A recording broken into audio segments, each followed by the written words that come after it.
Bonjour à toutes et à tous et bienvenue dans ce tout nouvel épisode de Simply French Podcast. Aujourd'hui, nous allons aborder un sujet très particulier. C'est un sujet qui fait souvent peur, un sujet qui est presque tabou dans de nombreuses cultures, particulièrement en France, mais c'est aussi l'un des sujets les plus importants de toute votre vie. Aujourd'hui, nous allons parler de l'argent. Mais attention, nous n'allons pas faire un cours de mathématiques ennuyeux ou de comptabilité. Nous allons parler de quelque chose de beaucoup plus profond et puissant, la psychologie de l'argent ou ce que l'on appelle en anglais le money mindset. Faisons un petit test très simple. Quand je prononce le mot argent, quelle est la toute première émotion que vous ressentez dans votre corps? Est-ce que vous ressentez de la joie, de la liberté et de l'excitation, ou bien est-ce que vous ressentez un petit poids sur la poitrine, du stress, de la peur ou même de la culpabilité? Si vous ressentez du stress, vous n'êtes pas seul. La grande majorité des gens dans le monde ont une relation très toxique et très compliquée avec l'argent. Pourquoi? Parce que l'éducation financière n'existe pas à l'école. À l'école, on nous apprend la géographie, l'histoire, la chimie, mais on ne nous apprend absolument jamais comment gérer notre salaire, comment investir ou comment créer de la richesse. La plupart des gens pensent que la richesse est une question de mathématiques et de logique. Ils pensent que s'ils sont intelligents et qu'ils connaissent les chiffres, ils deviendront riches. Mais la réalité est très différente. L'argent, c'est 80% de psychologie et seulement 20% de mécanique. Vous pouvez connaître toutes les stratégies financières du monde. Si votre esprit n'est pas prêt, vous resterez toujours dans la même situation. Pour comprendre cela, nous devons explorer un concept fascinant, les scénarios invisibles ou les croyances limitantes. Imagine que votre cerveau est un ordinateur très puissant. Quand vous étiez un petit enfant, vos parents, votre famille et la société ont installé des logiciels dans votre ordinateur. Vous n'avez pas choisi ces logiciels, vous avez simplement écouté ce que les adultes disaient autour de vous.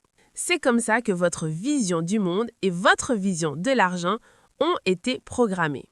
Quelles sont les phrases que nous entendons tous quand nous sommes enfants? L'argent ne pousse pas sur les arbres.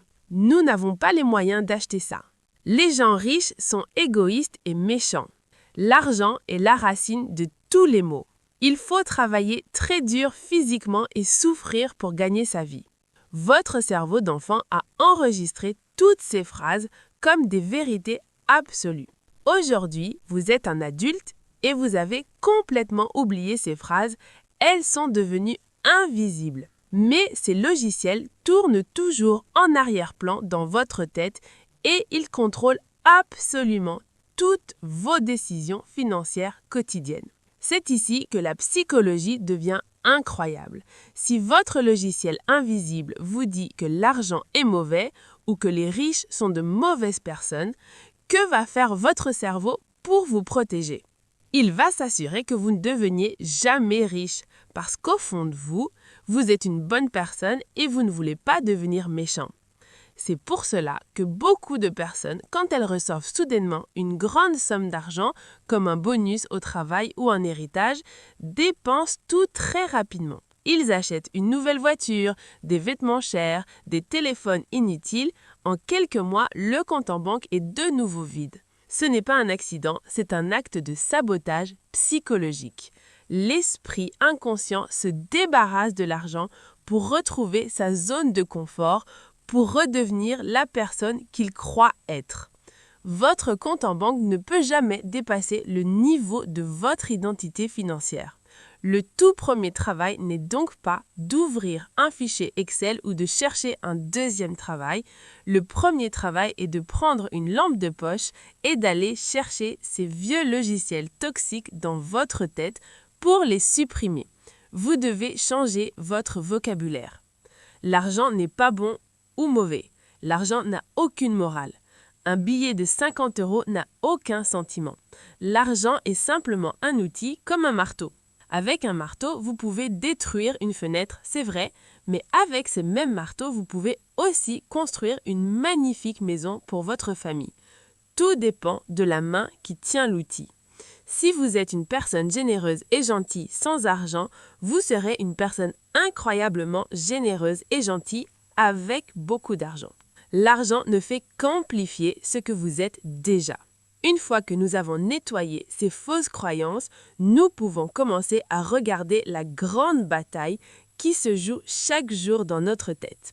C'est la bataille entre deux visions du monde totalement opposées, l'état d'esprit de rareté et l'état d'esprit d'abondance. Cette différence de perspective est la ligne de séparation exacte entre la pauvreté mentale et la vraie richesse. L'état d'esprit de rareté, c'est comme regarder le monde à travers un tout petit trou. Quand vous avez cet état d'esprit, vous croyez profondément qu'il n'y a pas assez de ressources, pas assez de chance et pas assez d'argent pour tout le monde sur cette planète. Vous imaginez que l'économie mondiale est comme un seul et unique gâteau. Si votre voisin, votre ami ou un collègue prend une grande part de ce gâteau, vous pensez automatiquement qu'il reste moins de gâteau pour vous. C'est la vision d'un monde en compétition constante, un monde où si quelqu'un gagne, vous perdez obligatoirement. Dans cet état d'esprit de rareté, l'émotion dominante de votre vie financière est la peur. Vous avez toujours peur de manquer. Et cette peur vous fait faire des choix très irrationnels. Même quand vous avez un bon salaire, vous regardez votre compte en banque avec une boule d'angoisse dans le ventre. Vous refusez de dépenser 20 € pour acheter un livre qui pourrait vous apprendre une nouvelle compétence extraordinaire parce que vous voyez cela comme une perte douloureuse, pas comme un investissement. Les personnes dans la rareté sont totalement obsédées par la protection de leurs petits centimes. Elles sont capables de passer 3 heures de leur dimanche sur Internet pour trouver une réduction de 5 € sur un billet de train ou sur un vêtement. Elles pensent qu'économiser chaque petite pièce est le seul moyen de survivre dans ce monde difficile. Mais si nous traversons la rue psychologique, nous trouvons l'état d'esprit d'abondance.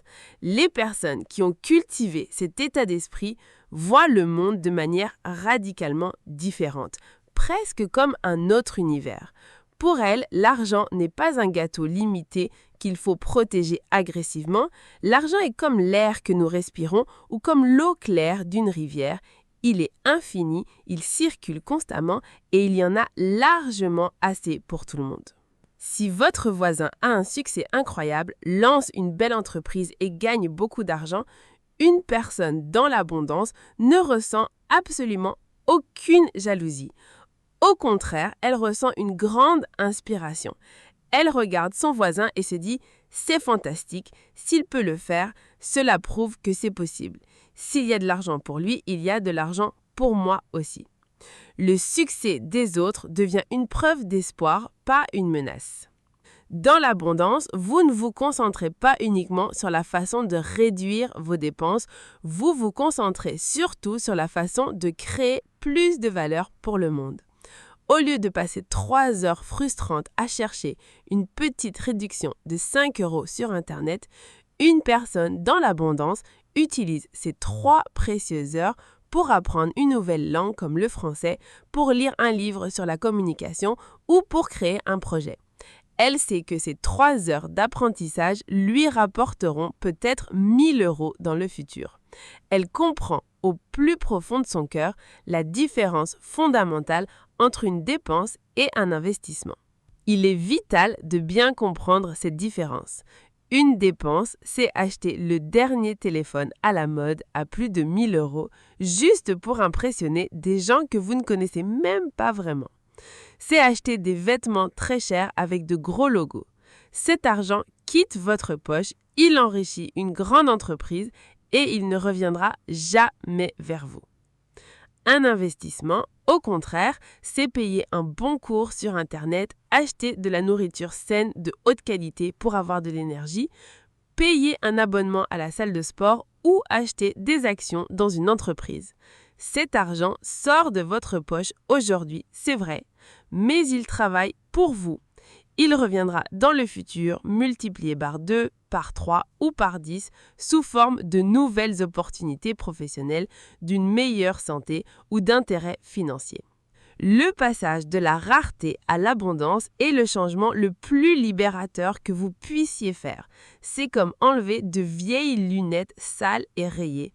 Soudain, vous arrêtez de voir seulement des limites, des problèmes et des dangers et vous commencez à voir des opportunités partout autour de vous. L'argent devient un jeu intéressant plutôt qu'une guerre stressante. Mais pour jouer à ce jeu, et vraiment profiter de ces opportunités d'abondance, il faut absolument résoudre une grande illusion, un grand mensonge créé par notre société de consommation.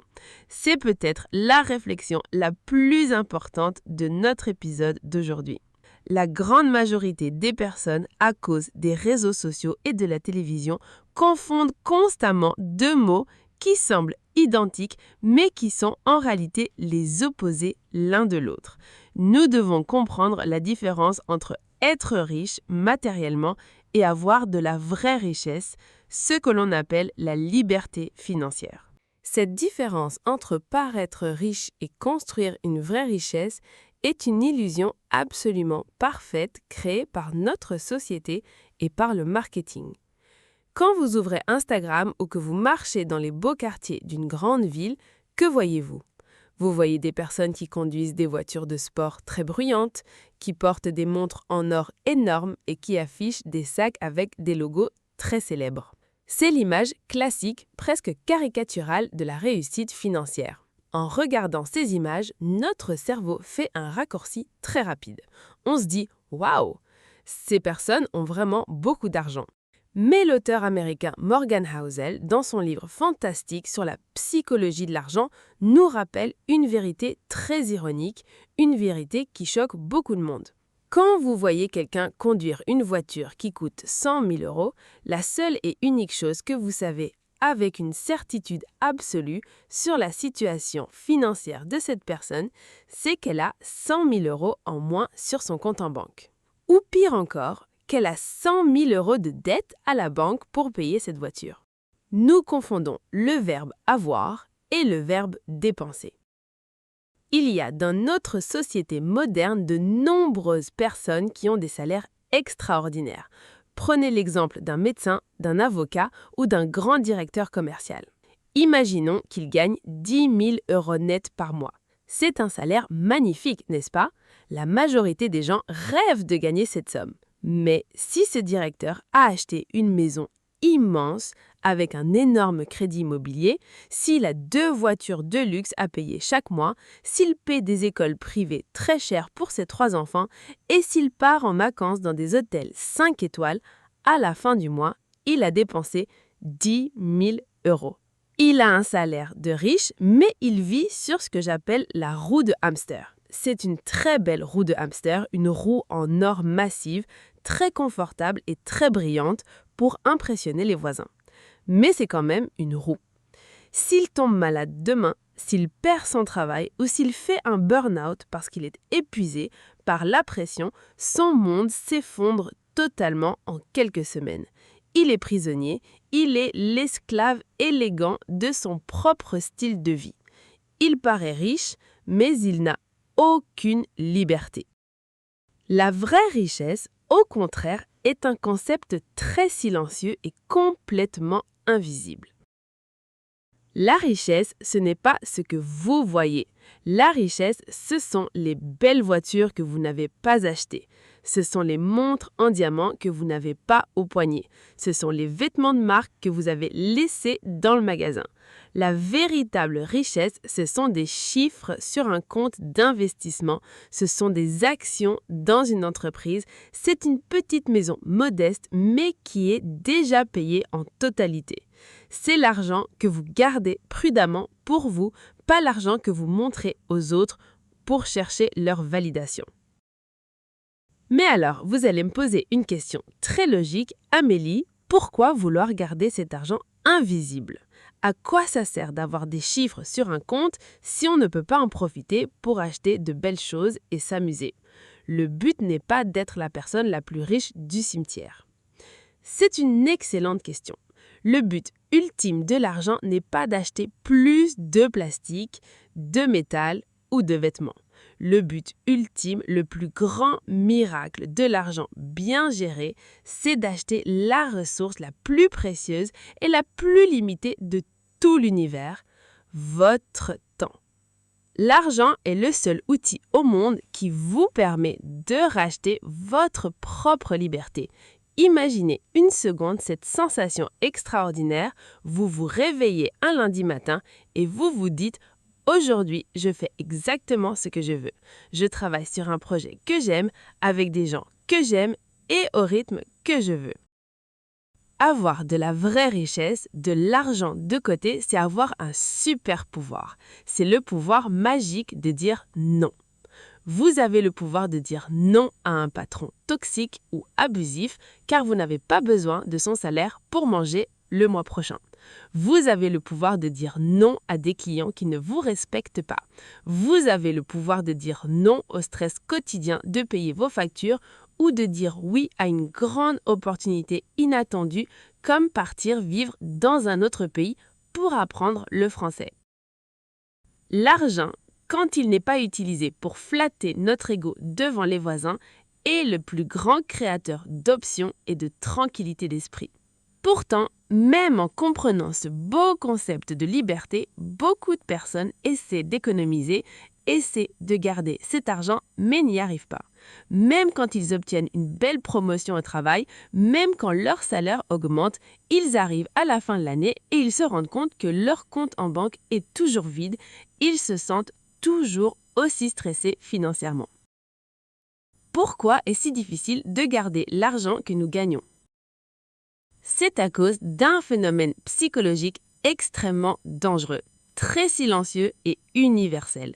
Ce phénomène a un nom technique, mais nous en sommes tous victimes sans même nous en rendre compte. C'est ce qu'on appelle l'inflation du style de vie. L'inflation du style de vie, c'est comme un gaz invisible qui remplit toujours tout l'espace disponible. C'est le piège le plus classique et le plus naturel du monde et c'est la raison exacte pour laquelle des personnes qui gagnent très bien leur vie se retrouvent parfois avec de grands problèmes financiers. Faisons un petit voyage dans le passé pour bien comprendre. Souvenez-vous de l'époque où vous étiez étudiant ou de votre tout premier travail. Vous n'aviez presque pas d'argent, vous viviez dans un très petit appartement, peut-être même avec des colocataires. Vous mangiez souvent des repas très simples comme des pâtes ou du riz, vous preniez le bus ou le métro et vos vacances consistaient à camper avec des amis. Et pourtant, avec ce tout petit budget, vous réussissiez à survivre et vous étiez probablement très heureux. Vous trouviez des solutions créatives pour vous amuser sans dépenser. Maintenant, faisons un saut dans le présent. Aujourd'hui, 10 ans plus tard, vous gagnez peut-être 2 ou 3 fois plus d'argent qu'à l'époque de vos études. C'est une belle évolution. Logiquement, si vous gardiez le même style de vie qu'avant, vous devriez être très riche aujourd'hui. Vous devriez avoir des milliers d'euros de côté chaque mois.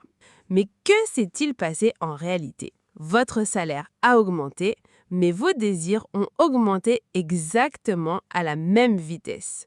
Vous ne voulez plus de colocataire, vous voulez un grand appartement avec un beau balcon. Vous ne prenez plus le bus, vous préférez prendre votre propre voiture ou un taxi parce que c'est plus confortable. Vous ne mangez plus de pâtes tous les jours, vous achetez des produits bio très chers, vous allez souvent au restaurant et vous achetez ce fameux café à 5 € tous les matins. Le luxe d'hier est devenu votre normalité d'aujourd'hui. C'est cela l'inflation du style de vie. Plus vous gagnez, plus vous dépensez. Votre niveau de vie augmente pour avaler la totalité de votre nouveau salaire. Les psychologues ont un nom très amusant pour cela. Ils appellent ce phénomène le tapis roulant hédonique. l'adaptation hédonique. Imagine que tu cours sur un tapis dans une salle de sport. Tu cours de plus en plus vite pour atteindre le bonheur, pour acheter la nouvelle télévision, la nouvelle voiture. Quand tu achètes l'objet, tu es très heureux pendant une semaine. Ensuite, ton cerveau s'habitue totalement à cette nouvelle voiture. Cela devient normal. L'excitation disparaît complètement. Et pour ressentir à nouveau de la joie, tu dois courir encore plus vite pour acheter une voiture encore plus chère. Tu cours sans arrêt, tu gagnes plus d'argent, tu dépenses plus d'argent, mais tu restes toujours exactement à la même place psychologique et financière. Comment arrêter ce tapis roulant épuisant? Comment garder cet argent pour construire notre vraie liberté? Il faut inverser totalement la formule mathématique que la plupart des gens utilisent avec leur salaire. C'est la règle d'or numéro 1 de l'éducation financière, la règle la plus puissante au monde. Il faut se payer soi-même en premier. Voici comment fonctionne la majorité de la société. Le premier jour du mois, le salaire arrive sur le compte. Que font les gens? Ils payent immédiatement le locataire. Ils payent le supermarché, ils payent les factures de téléphone, ils payent les abonnements Internet. Ensuite, ils vont au restaurant, ils achètent des vêtements. Et à la toute fin du mois, le 30, ils regardent leur compte et se disent « S'il me reste un peu d'argent, je vais le garder pour mon futur. » Mais devine quoi? Il ne reste jamais rien parce que la tentation de dépenser l'argent disponible est beaucoup trop forte pour le cerveau humain. La personne qui possède l'état d'esprit de la vraie richesse fait exactement le contraire. Le jour où son salaire arrive, la toute première action, avant même de payer le loyer, c'est de prendre un pourcentage de cet argent, par exemple 10 ou 20%, et de l'envoyer automatiquement vers un compte d'investissement ou d'épargne intouchable. Elle se paye en premier pour son avenir, pour sa propre liberté, avant de payer les autres entreprises. C'est une action automatisée avec la banque. Pas besoin de réfléchir, pas besoin d'utiliser sa volonté. L'argent disparaît de vue immédiatement. Ensuite, la personne vit très confortablement avec les 80% restants. Si elle obtient une augmentation de salaire l'année prochaine, elle n'achète pas une nouvelle voiture, elle augmente simplement le pourcentage d'argent automatique pour son avenir. Elle bloque l'inflation de son style de vie. Grâce à cette règle simple, tu as enfin réussi à garder de l'argent. Félicitations, tu as bâti la société de consommation. Mais attention, l'histoire ne s'arrête pas là. C'est ici que beaucoup de gens font une erreur tragique. Garder cet argent sur un compte bancaire classique ou le cacher sous le lit n'est pas la solution finale.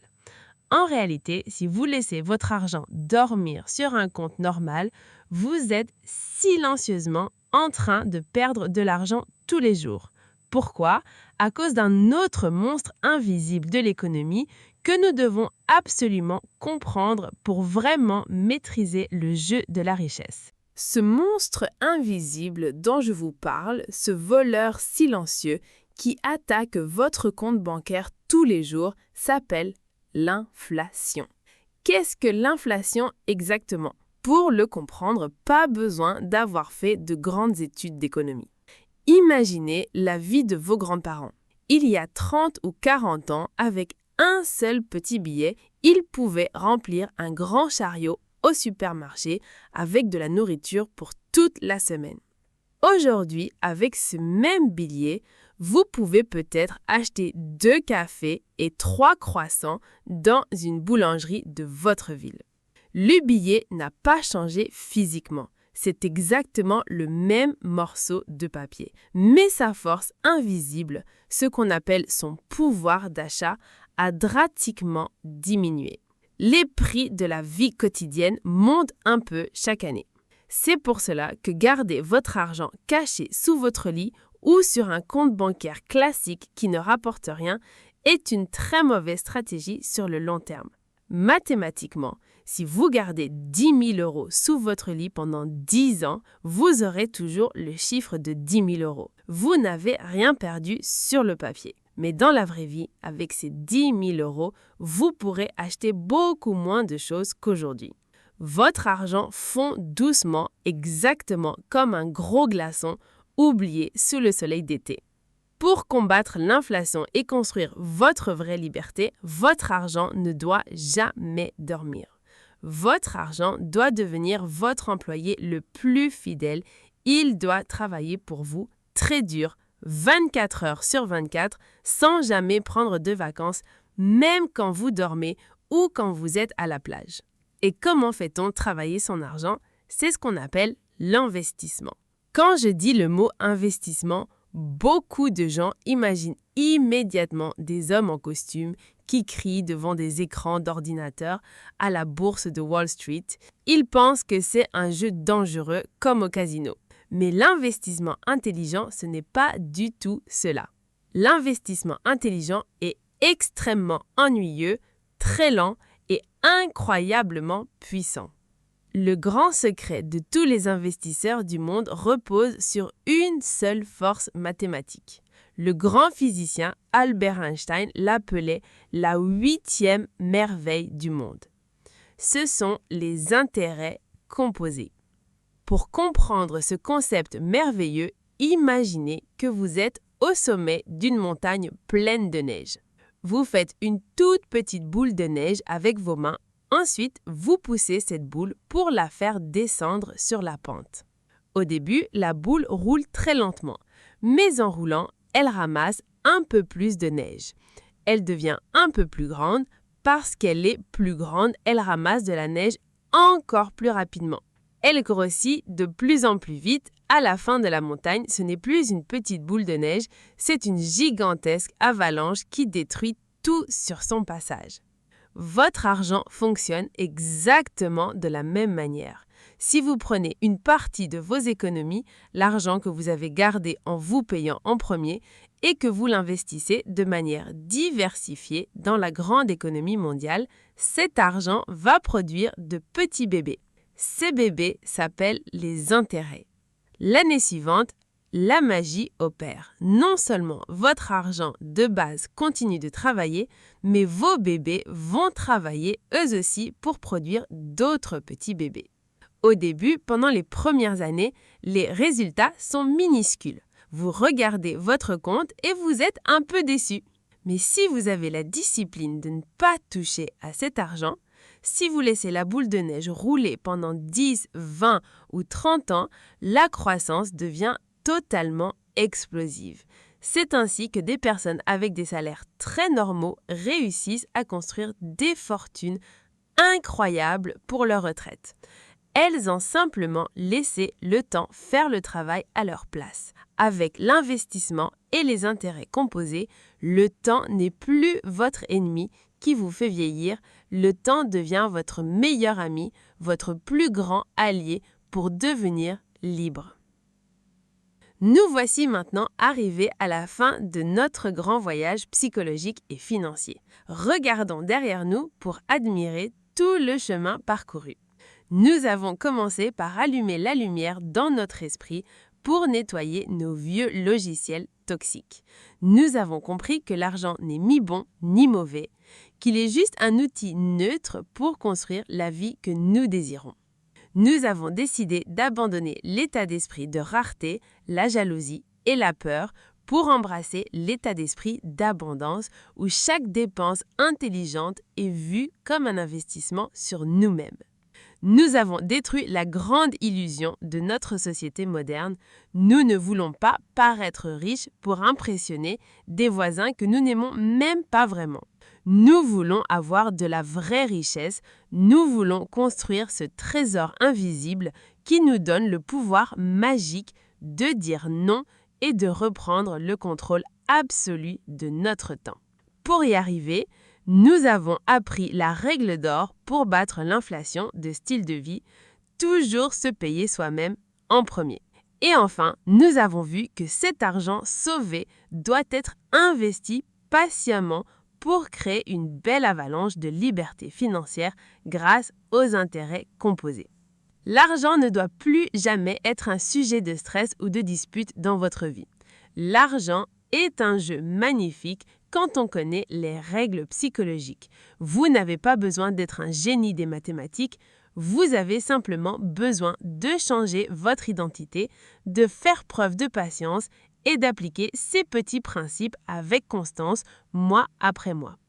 C'est ici que notre grande série se termine.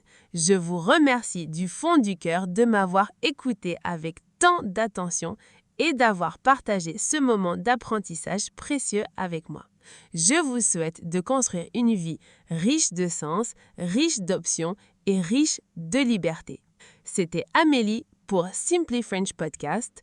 Prenez grand soin de vous, de votre esprit et de votre avenir et à très bientôt pour de nouveaux épisodes. À vous voir!